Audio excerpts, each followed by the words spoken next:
क्या आपको मालूम है कि शेषनाग पर विराजमान भगवान विष्णु जी को एक महर्षि ने लात मारी थी? वो भी उस समय जब भगवान विष्णु देवी लक्ष्मी की गोद में सिर रखकर आराम कर रहे थे।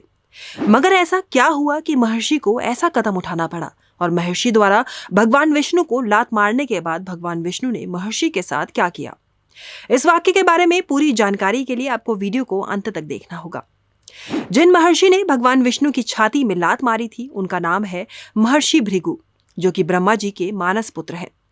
एक समय की बात है जब महर्षि भृगु त्रिदेवों से भेंट करने निकले तो वे सबसे पहले अपने पिता ब्रह्मा जी के पास गए। ब्रह्मा जी के समक्ष पहुंचते ही महर्षि भृगु ने ना तो अपने पिता को प्रणाम किया और ना ही उनकी स्तुति की।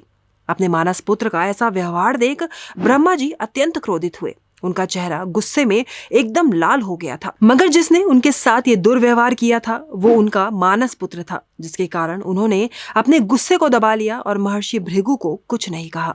इसके बाद महर्षि भृगु भगवान शिव से मिलने कैलाश पहुंचे और जैसे ही भगवान शिव ने महर्षि भृगु को आते देखा वैसे ही वह अपने आसन से खड़े हुए और उन्होंने महर्षि भृगु का आलिंगन करने के लिए अपनी बाहें फैला दी।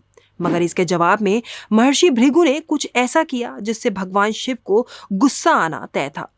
जब भगवान शिव महर्षि भृगु का आलिंगन करने हेतु खड़े हुए वैसे ही महर्षि भृगु ने उनका आलिंगन अस्वीकार करते हुए ये कहा कि हे महादेव, आप हमेशा धर्म के विरुद्ध चलते हैं और दूसरों को वरदान देते हैं जिससे संसार का अहित होता है। इसी कारण मैं आपका आलिंगन स्वीकार नहीं कर सकता। ये सुनने के बाद भगवान शिव अत्यंत क्रोधित हो जाते हैं और अपना आपा खोते हुए वह अपना त्रिशूल उठाते हैं और जैसे ही भगवान शिव अपने त्रिशूल से महर्षि भृगु पर वार करने जाते हैं वैसे ही माता सती वहां पहुंच जाती है और भगवान शिव के क्रोध को जैसे तैसे शांत कराती है। इसके बाद महर्षि भृगु भगवान विष्णु से भेंट स्वरूप वैकुंठ जाते हैं, जहां भगवान विष्णु देवी लक्ष्मी की गोद में सिर रखकर विश्राम कर रहे होते हैं और उसी समय महर्षि भृगु भगवान विष्णु की छाती पर लात मारते हैं।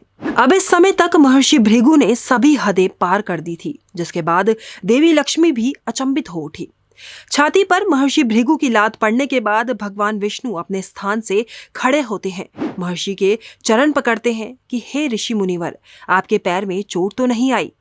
क्षमा कीजिएगा, मुझे आपके आगमन का ज्ञात न था, इसी कारणवश मैं आपका स्वागत ना कर सका। आपके चरणों का स्पर्श पाकर मैं धन्य हो गया।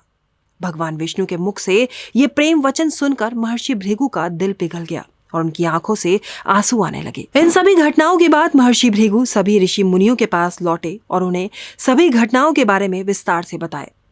मगर क्यों उन्होंने इस पूरे वाक्य का विवरण ऋषि मुनियों के समक्ष रखा?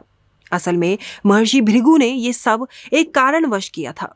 वो कारण था जब सभी ऋषि मुनि सरस्वती नदी के किनारे बैठकर इस बात पर विचार विमर्श कर रहे थे कि ब्रह्मा, विष्णु और महेश में से सबसे श्रेष्ठ कौन है। कुछ ऋषि मुनियों ने ब्रह्मा जी का नाम लिया, कुछ ने विष्णु जी का, तो कुछ ने भगवान शिव का। काफी बहस होने के बाद सभी ऋषि मुनि किसी एक नाम पर ना आ पाए, जिसके बाद उन्होंने त्रिदेवों की परीक्षा लेने का तय किया।